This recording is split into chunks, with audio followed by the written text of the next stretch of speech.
Motorcycle registration নিয়ে কঠোর নির্দেশনা দিয়েছে Bangladesh road transport authority BRTA. নতুন নির্দেশনায় সদর দফতরের অনুমোদন ছাড়া আমদানি করা মোটরসাইকেল রেজিস্ট্রেশন না করতে সব সার্কেল অফিসকে নির্দেশ দেওয়া হয়েছে। গত 30 জুন বিআরটিএর পরিচালক শীতাংশু শেখ বিশ্বাস স্বাক্ষরিত নির্দেশনায় কথা জানানো হয়।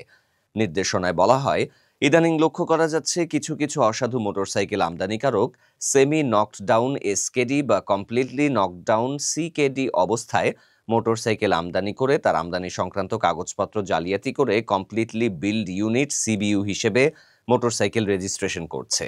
এছাড়া কিছু কিছু ক্ষেত্রে 165 সিসির বেশি সিসি সম্পন্ন মোটরসাইকেলকে 165 সিসি বা তার চেয়ে কম সিসি বিশিষ্ট মোটরসাইকেল হিসেবে ঘোষণা করে কাস্টমস থেকে ছাড় করা হচ্ছে এবং বিআরটিএ থেকে রেজিস্ট্রেশনের চেষ্টা করা হচ্ছে।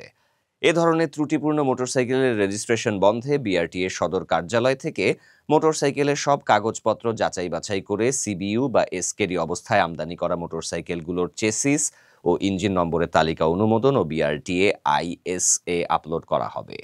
তার পরিপ্রেক্ষিতে সার্কেল অফিসগুলো রেজিস্ট্রেশন দেবে।